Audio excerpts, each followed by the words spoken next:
Caste census करेंगे, x ray अच्छा। होगा पूरे समाज का, पूरे भारत का आर्थिक रूप से पिछड़ा कौन है, सामाजिक रूप से पिछड़ा कौन है, कितनी मुस्लिम वोटर्स के बंटवारे की बात कर रही थी यहाँ पर। मैं मुस्लिम वोटर्स के बंटवारे की, क्योंकि मुझे आवाज नहीं आ रही है सर। मुस्लिम, सिख, ईसाई, जैन, बौद्ध, पारसी सबका एक्सरे किया जाएगा। एक्सरे करने के बाद में देश के भावी प्रधानमंत्री श्री राहुल गांधी जी की सरकार नीतियां बनाकर आप लोग क्या बोलते हो, देश के कल्याण का कार्य करने का, काम करने का कार्य करेगी। ऐसा नहीं है, यहाँ नहीं है। कल पसमंदा, आज मुसलमान को टारगेट कर रहे हैं कांग्रेस के नेता श्री राहुल गांधी। समीर जी कुछ रिएक्ट करना चाह रहे हैं, एक बार समीर जी का रुख करूंगी। समीर जी कुछ रिएक्ट करना चाह रहे हैं, ठीक है। उन्होंने कहा एक बार समीर जी, हिमानी जी, मेरा ये कहना है, समीर जी कुछ रिएक्ट करना चाह रहे हैं, फिर काउंटर रिएक्शन में प्रेम जी से लूंगी। बीआरएस इतनी डरी हुई पार्टी है कि प्रधानमंत्री नरेंद्र मोदी ने निजामाबाद में अपनी रैली में बताया कि जब ग्रेटर हैदराबाद चुनाव हुए, भारतीय जनता पार्टी 150 सीटों में से 48 सीट जीत चुकी थी, तो उन्होंने कहा था कि हम एनडीए में आना चाहता हूं। वो तो प्रधानमंत्री मोदी ने मना कर दिया कि इतने भ्रष्ट व्यक्ति को लेना नहीं है एनडीए में, इसलिए वो आ नहीं पाए। मतलब आप देखिए, एक मुख्यमंत्री एनडीए में आने के लिए लाया है और प्रधानमंत्री ने मना कर दिया। ये बताता है कि जमीनी स्तर पर भारतीय जनता पार्टी की ताकत कितनी बढ़ रही है। हुजूराबाद सीट भारतीय जनता पार्टी ने जीती, दुबग्गा सीट उपचुनाव भारतीय जनता पार्टी ने जीता। आज भारतीय जनता पार्टी वहाँ एक बड़ी ताकत बन चुकी है और इसलिए केसीआर एनडीए में आना चाहते थे। आम आदमी पार्टी के एक नेता को गिरफ्तार किया जा रहा है, ताकत के रूप में केसीआर की बेटी तक नहीं पहुंच पाई।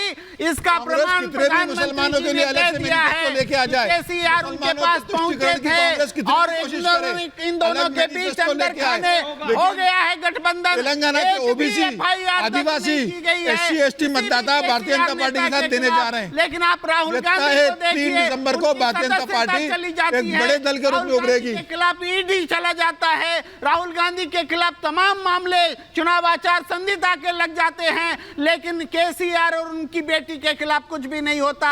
यही प्रधानमंत्री जी ने आज फिर स्वीकार कर लिया है उस बात को। केसीआर की बेटी के खिलाफ ईडी जांच चल रही है, आपको मालूम है किस तरीके से सांठगांठ हो चुकी है और जनता इसी वजह से वहां बाइपोलर इलेक्शन कर चुकी है। रिएक्शन एक राजीव जी से ले लेती हूं। बनाम राजीव जी, ये दरअसल इसलिए क्योंकि वो जो समर्थन करना होता है जब लोकसभा में, ठीक है, प्रेम जी की बात का रिएक्शन मैं राजीव जेटली जी से चाहूंगी, क्योंकि दरअसल वो लोकसभा में आपको जब वो बिल पास कराने होते हैं तो वो चूंकि आपको सपोर्ट करती है, वोटिंग आपके पक्ष में यहाँ पर की जा रही होती है। क्या यही रीजन है कि उनके खिलाफ कोई एक्शन नहीं लिया जाता है, जो बात यहाँ पर प्रेम जी कह रहे हैं?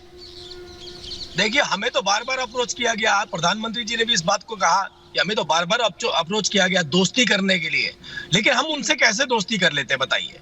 जिनका आधार ही केवल धर्म हो, जिन्होंने धर्म के नाम पर लोग अपने प्रदेशों का, जिसे कहते हैं ना, बंटवारा करना, और उस बंटवारे का पूरा हिसाब किताब एक धर्म को। लेकिन यही आरोप तो के कविता आप पर लगा रही हैं। वो ये कह रही हैं, वो यहाँ की जनता से ये कह रही है कि अगर आप लोग आ जाएंगे तो यहाँ पर वो कम्युनल, जिस तरह जो बात आप यहाँ पर कह रहे हैं, वही ठीक आरोप उल्टा आप पर लग रहे हैं कि दंगे हो जाएंगे, यहाँ पर नफरत की राजनीति आप करते हैं, बांटने की राजनीति आप करते हैं। ये यहाँ का सोशल फैब्रिक नहीं है, वो ये कह रही हैं।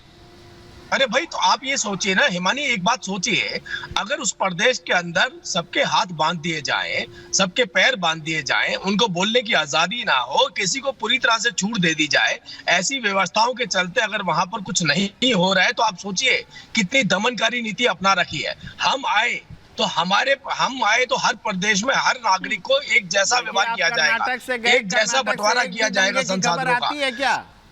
हम मुसलमान और हिंदू करके राजनीति कर्नाटक शांत हो गया, हम उस प्रदेश की जनता के लिए राजनीति करना चाहते हैं। कांग्रेस